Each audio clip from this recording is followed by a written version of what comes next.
pumpkins, eggs, figs, cabbage, and dozens of other exotic fruits and vegetables from across the empire and beyond. The drink of choice in all houses was wine.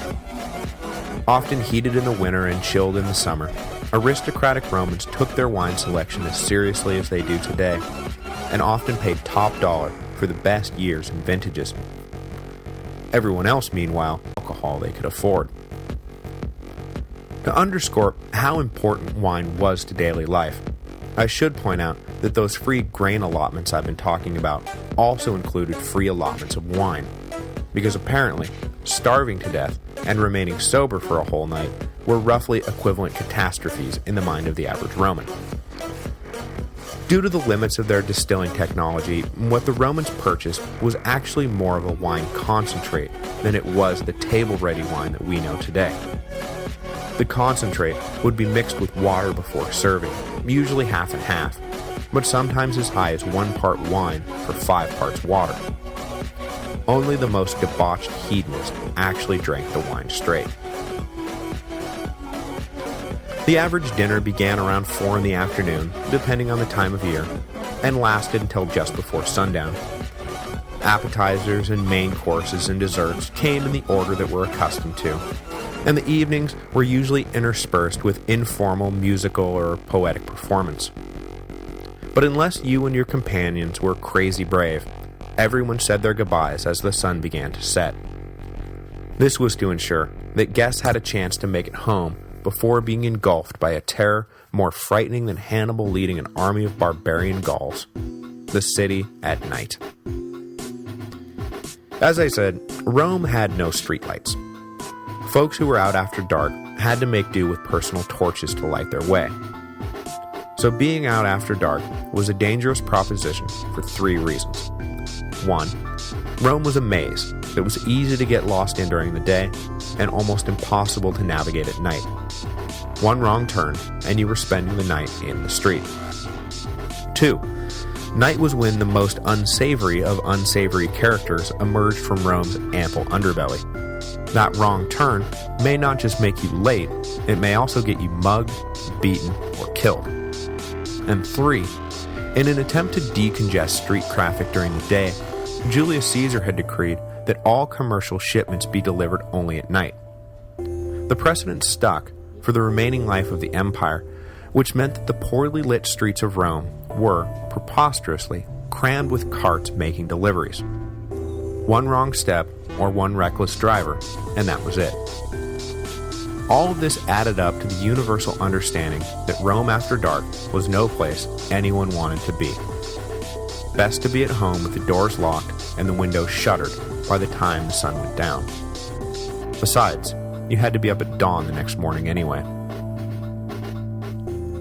So that's a bit of a slice of daily life.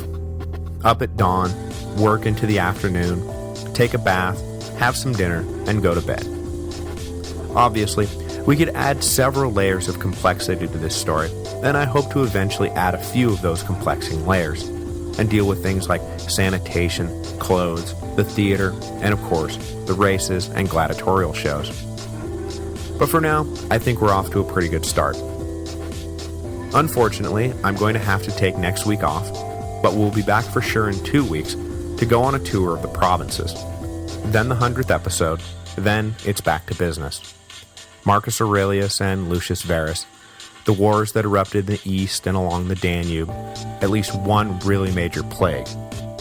Then they hand off to Commodus and his assassination, the rise of Septimus Severus, and then the total political, economic, and social breakdown that accompanied the fall of his dynasty 40 years later.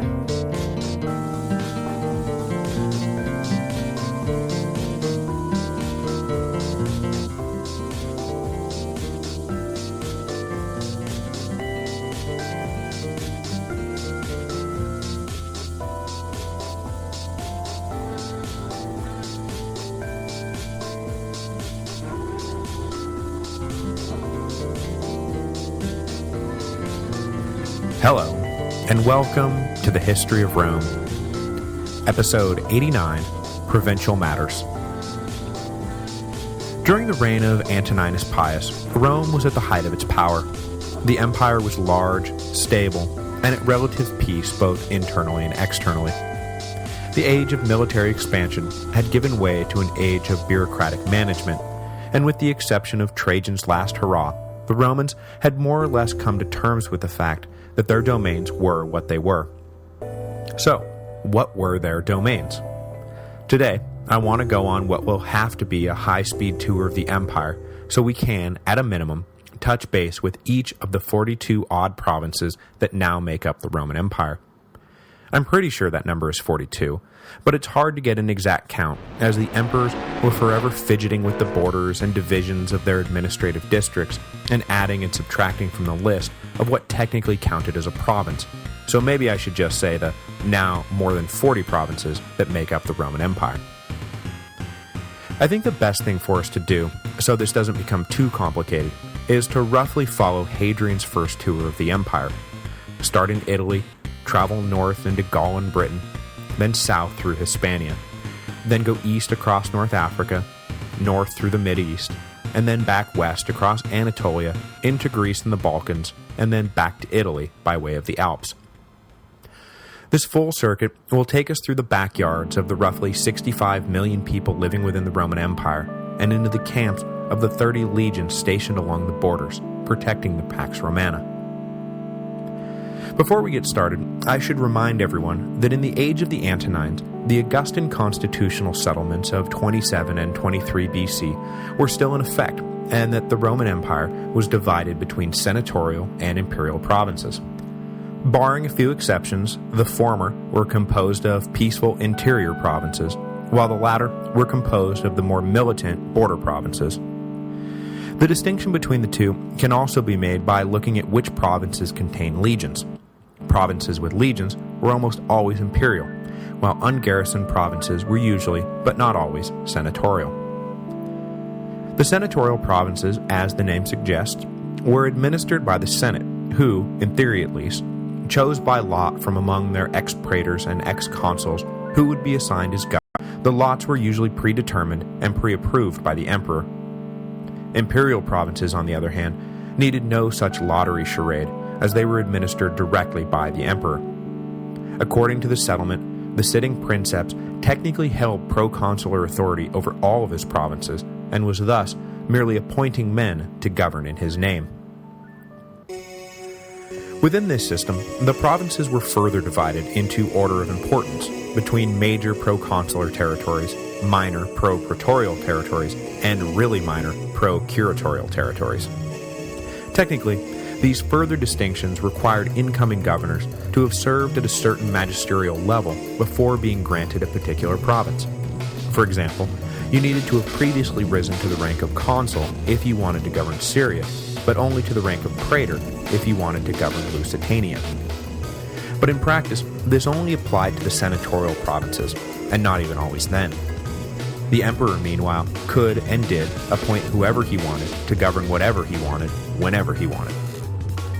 The remaining pro-curatorial provinces were all imperial and were unique in that equites qualified to act as governor. These, as you can imagine, wound up being the really minor, really out-of-the-way provinces. Think Mauritania.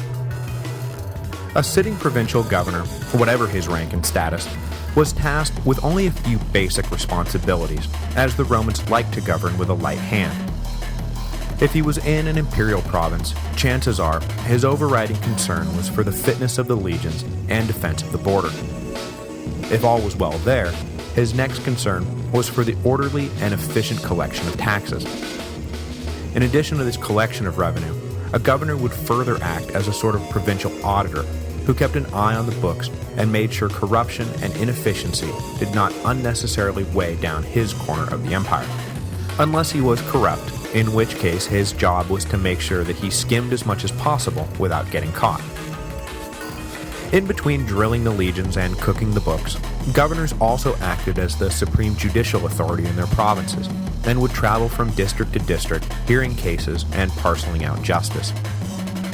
Being just one man, these basic responsibilities took up all of the governor's time, with the rest of the day-to-day operations of a province either delegated to local elites or simply left to the great wheel of anonymous inertia.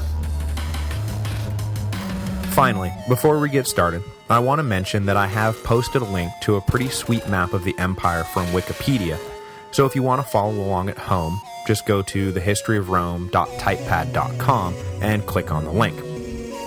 I also want to mention that provincial names do not exactly roll off the tongue, so I apologize in advance for any mispronunciations. Keeping all of these things in mind, let's get going on our tour because, as it turns out, this is a massive episode, and when recorded, will easily be the longest in the history of Rome. I figure we'll blow past the as-of-yet uncracked 30-minute mark somewhere around the Hellespont and still have Greece and the Balkans to go. So everyone ready? Okay, let's go. The Italia of the Roman Empire more or less conformed to the borders of modern Italy itself. You'll recall that prior to the Second Triumvirate, the land north of the Rubicon River had been its own province, Cisalpine Gaul, or literally Gaul on this side of the Alps. But that Octavian merged the territory with Italia proper, having witnessed the danger posed to Rome by rogue generals commanding troops on the near side of the Alps. Specifically, he was thinking of Julius Caesar and Mark Antony. Following his triumph over Antony, the new emperor followed this up by stationing all the remaining legions in the provinces, leaving only the newly formed and personally loyal Praetorian Guard in Italy itself. Except during extreme emergencies, or after the breakout of a civil war, there would not be any legionary presence in Italy for the remainder of the empire, which was just fine by the local population. Native-born Italians enjoyed the further perk of being more or less exempt from direct taxation, which was in part a holdover from the early days of the expanding Republic, when Rome demanded soldiers from her new Italian allies rather than cash payments. But it was also a conscious policy to keep those closest to Rome happiest, so as to avoid mass uprisings. Except for the brief detour through Hadrian's very unpopular administrative reforms, Italians also enjoyed a great deal of local autonomy. Julius Caesar had broken the peninsula into 17 districts, each centered around an urban center, and it was left to the councils of the individual districts to govern themselves. The emperor and the Senate technically had jurisdiction, but the local elites took it very personally when either came snooping around in their business, and so Rome generally took a hands-off approach to her nearest neighbors. In general, Italia was fat and happy during the imperial period, protected from invasion by the buffer of the provinces, blessed with abundant natural resources, rich soil, and benefiting from the lion's share of the emperor's generous largesse. If it was good to be a Roman citizen during the age of the Antonines, it was great to be an Italian one. Off the coast of the peninsula were the first provinces outside of Italy to come under Roman control. The first was Sicily, claimed officially and undisputedly at the conclusion of the Punic Wars. The most important breadbasket of Rome, the rich soil of the island, provided the food that almost single-handedly fed the empire until Augustus claimed the even bigger breadbasket of Egypt for Rome.